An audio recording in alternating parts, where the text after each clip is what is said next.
여러분 안녕하세요. 개그맨 조원석입니다. 2025년 8월 22일 금요일입니다. 오늘은 지난 2020년 7월 9일 목요일에 제가 썼던 일기를 여러분께 읽어드리도록 하겠습니다. 2020년 7월 9일 목요일, 어제 낮에 오침을 했다. 1시간만 자려고 했는데 30분 정도를 더 잤다. 늘 잠에서 깨는 일은 힘든 것 같다. 오전에는 텃밭에 물을 주고 블로그에 작년의 일기를 한 편 올리고 말씀을 묵상하고 일기를 쓰고 노래를 잘 하기 위한 호흡을 하고 오침을 하고 난 오후에는 노래 연습을 하고 노래를 잘 하기 위한 호흡과 운동을 하고 유튜브 관련 일을 하고 있다. 미국의 스탠드업 코미디를 보는 일로 하루를 마무리했다. 거의 12시쯤 잠이 든 것 같다. 늘 느끼는 거지만 시간이 참 잘 간다. 하루가 너무 짧다. 나름 바쁘게 사는 것 같지만 늘 준비만 하고 생산적인 일이 없는 것 같다. 요즘 자꾸만 돈이 벌고 싶다.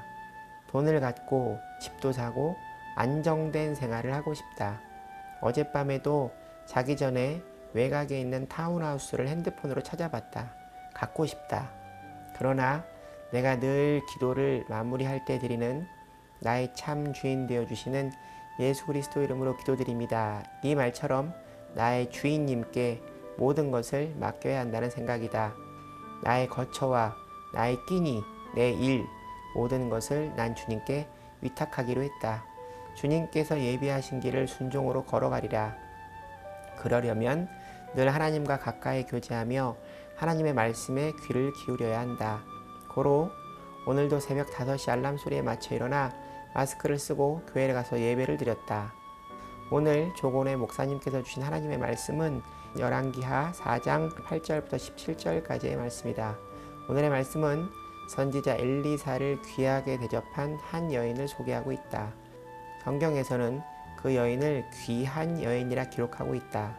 8절 말씀, 하루는 엘리사가 수넴에 이르렀더니 거기에 한 귀한 여인이 그를 간권하여 음식을 먹게 하였으므로 엘리사가 그곳을 지날 때마다 음식을 먹으러 그리로 들어갔더라. 성경에서 말하는 귀하다의 히브리어의 뜻은 매우 존귀하다, 매우 훌륭한 자를 말한다. 그녀는 선지자를 위해 작은 방을 만들고 식사를 대접했다. 이 일로 귀하다는 이야기를 들은 것일까? 왜 성경은 그녀를 귀하다고 기록하고 있을까? 첫 번째, 그녀는 하나님을 경외했기 때문이다. 오늘 본문에 하나님을 경외했다는 표현은 없지만 이 시대는 우상 숭배가 만연한 시대였다. 백성들은 하나님께 관심이 없었다. 그래서 하나님의 종들은 멸시의 대상이었다. 따라서 어제 말씀에서 보듯 선지자들의 삶은 가난하고 피폐했다. 이런 사회 분위기에 그녀는 자기의 집 앞을 지나는 선지자 엘리사를 섬긴 것이다. 하나님에 대한 관심이 하나님의 종을 귀중히 여긴 것이다. 두 번째, 그녀가 지닌 영적 분별력 때문이다. 9절 말씀, 여인이 그의 남편에게 이르되 항상 우리를 지나가는 이 사람은 하나님의 거룩한 사람인 줄을 내가 아노니. 그녀는 하나님의 사람을 알아본 것이다. 그녀는 하나님과 가까이 하는 기도하는 사람이었을 것이다. 세 번째, 여인이 가지고 있는 하나님에 대한 열심 때문이다. 청하건대 우리가 그를 위하여 작은 방을 담 위에 만들고 침상과 책상과 의자와 촛대를 두사이다. 그가 우리에게 이르면 거기에 머물리이다 하였더라. 그녀는 엘리사가 하나님의 일을 할 수 있도록 배려했다. 엘리사의 필요를 헤아렸던 것이다. 13절 말씀에 엘리사가 말하고 있다. 네가 우리를 위하여 세심한 배려를 하는도다. 하나님의 사역을 돕는 일은 하나님을 향한 사랑과 열심이 있기 때문이다. 하나님을 향한 열심 때문에 하나님의 종을 열심히 섬긴 것이다. 이런 여인에게 주신 하나님의 축복은 13절 말씀에 엘리사가 어려운 일을 말하면 왕과 사령관에게 부탁할 수 있다 말하나 그 여인은 어떤 요구도 하지 않았다. 엘리사는 그 여인이 아들이 없고 남편의 나이가 많은 것을 안다. 16절 17절 말씀, 엘리사가 이르되 한 해가 지나 이때쯤에 네가 아들을 안으리라 하니 여인이 이르되 아니로소이다. 내 주 하나님의 사람이여 당신의 계집종을 속이지 마옵소서 하니라. 여인이 과연 잉태하여 한 해가 지나 이때쯤 엘리사가 여인에게 말한 대로 아들을 낳았더라.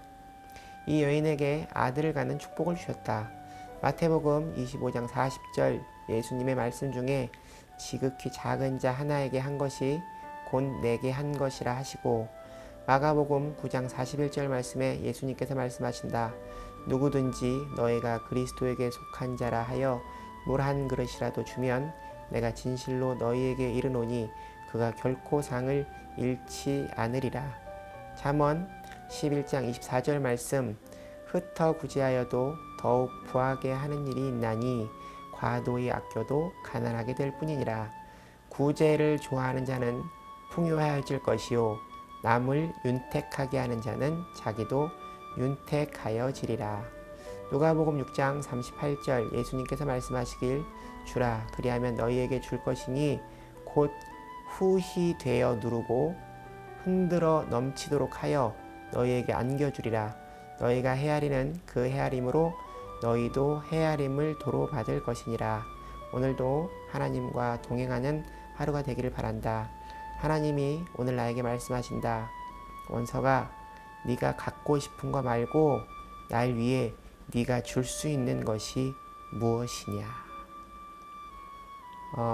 예전에 웨스트민스터 소요리 문답을 공부하며 선행, 구제함에 대해 배웠던 기억이 납니다.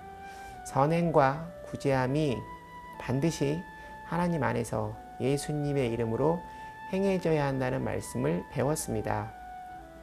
그때 저는 이런 생각을 했습니다.